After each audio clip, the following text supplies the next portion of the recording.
Hello, everyone. It's your girl Aisha, and I'm back with another entry uh, in my awareness and keeping it real about autoimmune diseases. Um, I reached out last week, under my post, and I asked people to, submit questions or subjects. And thank you so much for those people that reached out. I actually got some pretty awesome questions, and I'm going to touch on them because people want to know, so I'm going to touch on them. The first one is from a young lady that I grew up with, and her question was, well, I'm gonna read what she posted. She posted, one of the things that I watched my sister struggle with was the social impact of it all, from people minimizing what it meant when she said she didn't feel well, dating, and just not being able to do things when she wanted to, including the friends who disappear. Your perspective may help others understand the layers of how it may affect you mentally.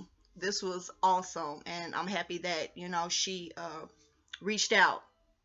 And I'm gonna try to do this in 6 minutes. We'll see how it goes. But anyway, one thing that I can say, since I've been ill, unfortunately, people that don't deal with it or that don't have close loved ones that are suffering from a chronic ailment, they do minimize it quite a bit, because like I always tell people to think about lupus and several other autoimmune diseases. You look fine on the outside, but on the inside it's a different story. Now, don't get me wrong, there are some effects that affect you on the outside, but most of them are internal. And so, people see you functioning one day, you kicking and having a good time, and then the next day you can barely lift your head. That's what happens, and it's not an act or anything like that. And I think because, like I said, you don't look sick, people minimize it, you know what I mean? Or even just the fact of not understanding how it affects that person's body, because it doesn't, they don't know, they don't have that effect on them. So yeah, a lot of people definitely minimize it. And like even just regular functioning, like I could go to the grocery store and be walked around and don't feel well at all, but again, people see me up moving around, they like, oh, she overreacting or whatever. And Lord knows that is not the case.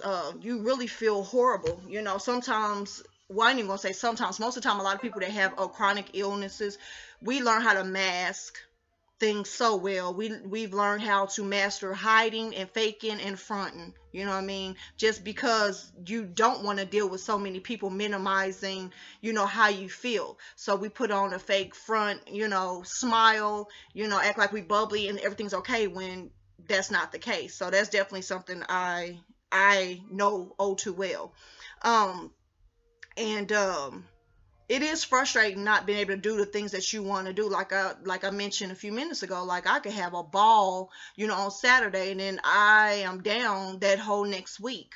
You know what I mean? Just because I've overdone it, I overindulged in, having fun. And that's kind of the sucky thing about it. Like, you really have to kind of pace yourself when it comes to having a good time, and a good time don't necessarily have to be partying. It could just be being up watching television, or line dancing with your family in your front room, and like I said, you could be cool on Saturday, and Sunday you wake up not feeling like you did on Saturday. Like, you never know. It's literally, when they say it's a day-to-day health issue, is literally a day-to-day health issue that you deal with. You just never know how it's going to affect you, when it's going to affect you, how long it's going to affect you, and sure don't know what it's going to affect. So that's one of those things. And like she said, the friends who disappear.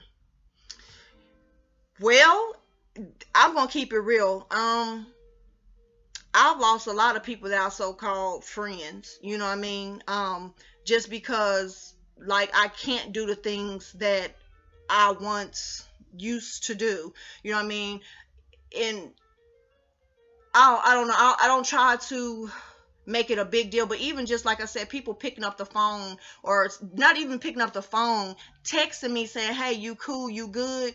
Those come a dime a dozen too. Like I have a handful of friends that I am so thankful for that reach out and call or text, and don't get me wrong, I know we all dealing with something, but when you have like illness, any type of illness that keep you, bedridden or home ridden a majority of the time, people don't realize just a simple text message or inbox you on Facebook, all these social apps, there's a way to reach out to people and just let them know, hey, I'm thinking about you. And people don't realize those little words and texts and things like that, those things, they are encouraging to us, you know what I mean? And they make you feel loved, like, okay, I don't feel forgotten about, because I feel like, you deal a person that deals with, any type of autoimmune disease, like you feel forgotten, you know what I mean? Just because, you spend most of your time trying to fight your ailment, like, you have the intentions of wanting to reach out to people, but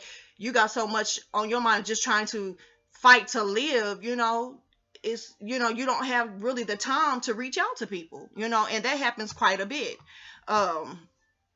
And yes, friends definitely disappear because they don't have an understanding, but like I said, I'm blessed because I have a handful of friends that been rocking with me before I even got lupus, and they still rocking with me now, and I'm thankful. And I feel like, you hear that saying talking about quality over quantity, and honestly, a lot of people that was quote unquote friends, they weeded themselves off. So I'm happy that I have quality friends that I can really call my friends. So I'm blessed to have that.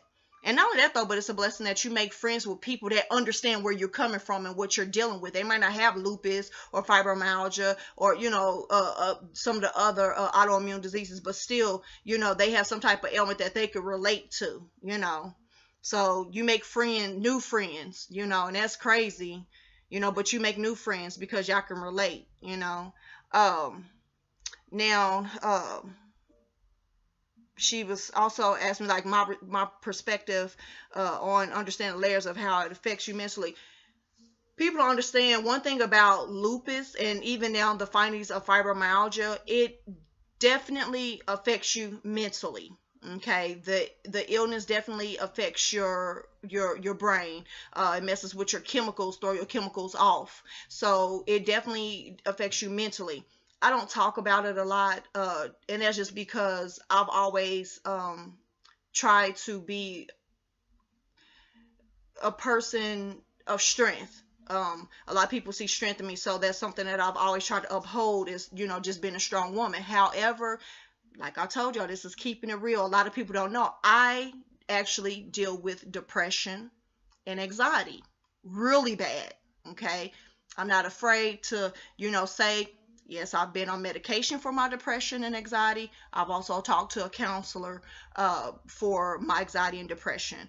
There's nothing to be ashamed of, and anybody that's even dealing with those mental diseases know that it's good days and it's bad days. And, mentally being attacked by the disease, and then you have to deal with the firsthand, that is a lot, and it definitely changes a person mentally. Not only that though, but even in school or just people just knowing me, I've always been a pretty bubbly, happy person. I'm still bubbly and happy to a certain extent. However, I've definitely changed to being more quiet, kind of a loner.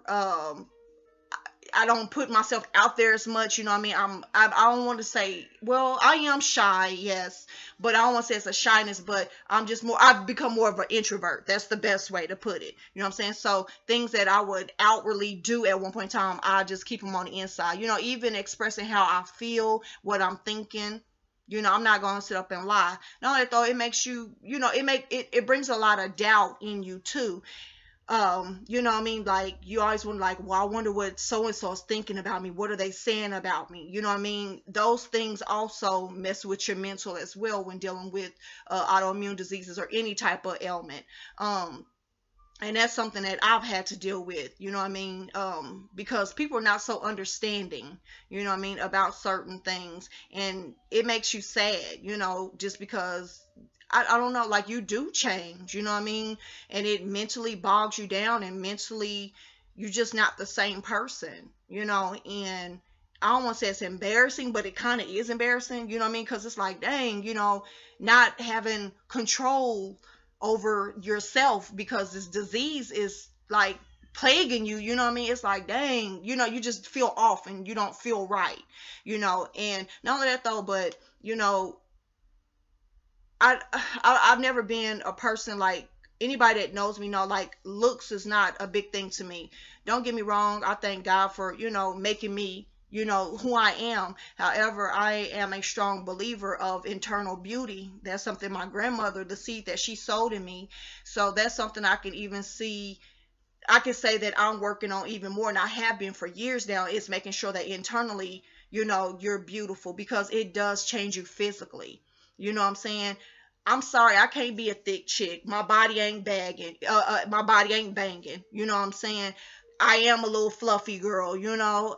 Oh well, it's the medications I take. My face is very round. You know, I've always had a fat face, but it's even rounder. You know, and don't let me get on prednisone. It gets even rounder, as well as my weight fluctuates, you know, up and down. So, you know, and I was an athlete. I was a trained dancer for years. But you know what? I'm not that no more. And that is something also that mentally is like, dang, I'm not me. You know what I mean? I feel like I'm not me, you know, if that makes sense. Because like I said, mentally, physically, you do change, you know. And like I said, not anybody knows me. I was tall, skinny, slim woman, young lady growing up. You know, I used to model back in the day. And, you know, so I had the physique of like an athlete and a model.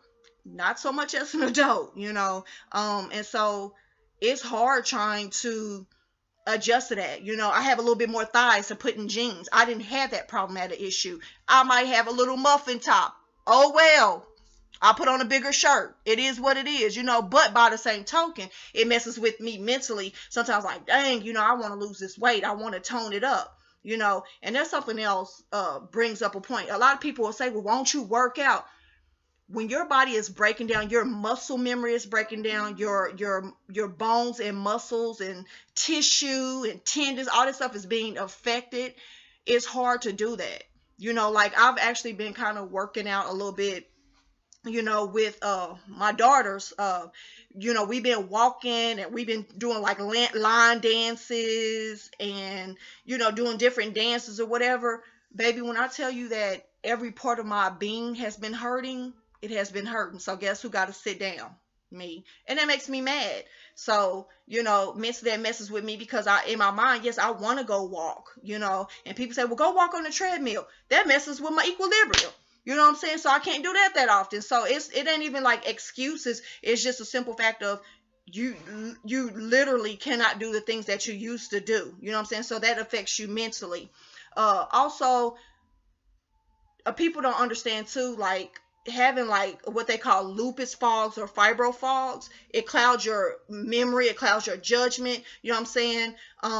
Sometimes a person can say a sentence to you, you kind of be like, huh? Because it's like, it's hard to explain. It's like something going on in your brain where it's like, I'm not understanding, you know, and you might have to have a person rewrite, retype, re-say it over and over again. You know what I mean? And that's something that pisses me off, because some people, you know, especially people that deal with you, they should know what you're dealing with, especially if they read about it, educate themselves. That's what I tell people. Don't be silent about what you're dealing with. Educate people. Bring awareness to it so they know what you're going with.